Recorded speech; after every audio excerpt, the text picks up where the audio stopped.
Hello Jeep fans, Steve Blankard here again, working on the D18 transfer case some more. It is Friday, January 18th, if you're keeping track of this.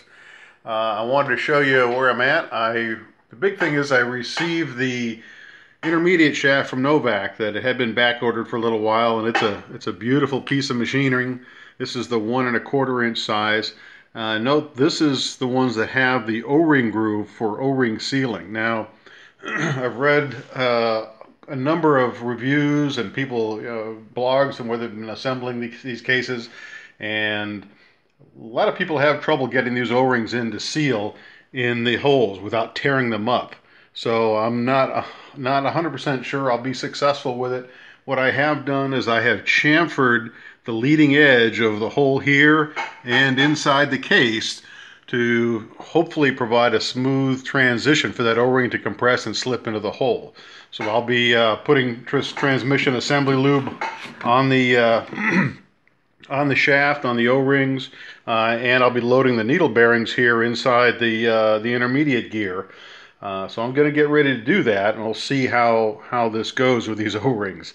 The hole at the outer, at the forward end, is a little smaller by a couple thousandths than the rear end where it goes in, so it'll go in easy here. I think I'll be able to get that in okay at here, but the really tough part is going to be at the far end where it's tight. I can't.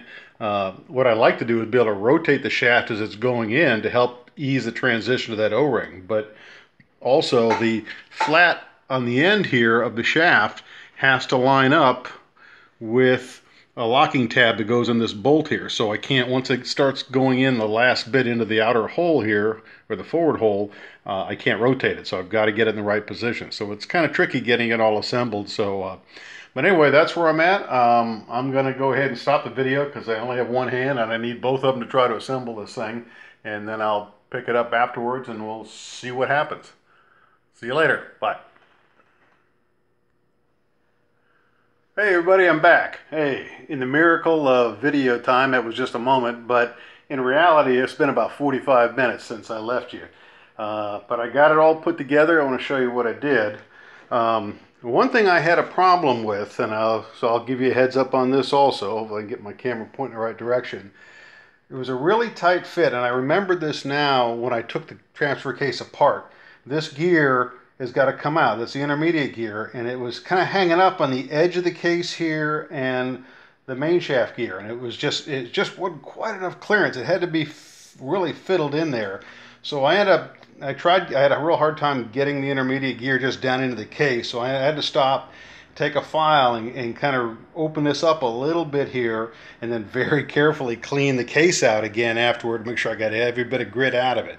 And once I was able to drop the gear in, things went pretty well. I got it in. The thrust washers are on each side there, and the big thing was those O-rings. So I greased the O-rings with the assembly grease really well, and the bearings, the needle bearings inside, and I was able to slide the shaft in, twisting it, got it all the way through. And then on the far side, one thing I found was really helpful is I took this socket. Hope you can see this here. This is I don't know, what is this, 15/16 socket. The OD was just really close to this fitting in the hole, and that it was just about 20 thousandths under the size of the rear hole, so I was able to slip that in and use that to hold the thrust washer in place while I pushed the shaft through. And so it worked pretty good. This is just a little helpful trick. So, but the O-rings seem to have gone in and seated well.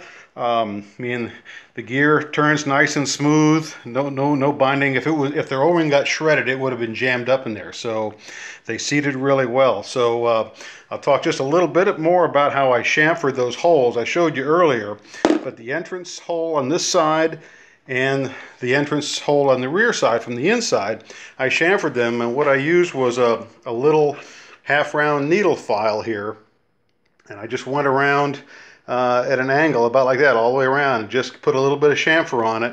And then I took some 320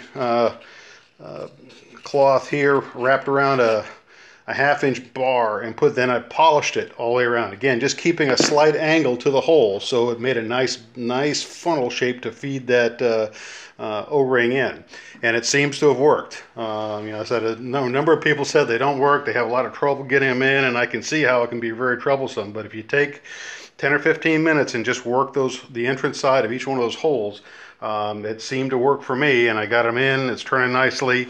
I got the shaft locked in place, so I'm real happy at this point. Looks like everything's going together. So now that I got the intermediate shaft in, I can go ahead and put the brakes back on, get that all set up, do the final torque on the rear bearing cap again, and I'm close to getting it buttoned up now. So anyway, so that's where I'm at on this transfer case. The intermediate shaft is in. Things look pretty good.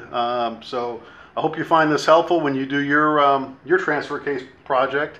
I'm putting these on a YouTube channel also, and I put a link up earlier, so you can go back and look at it, but they'll also be in the video section on the Facebook page. On the left side there's a link, a link there for the video, so you can see them there also.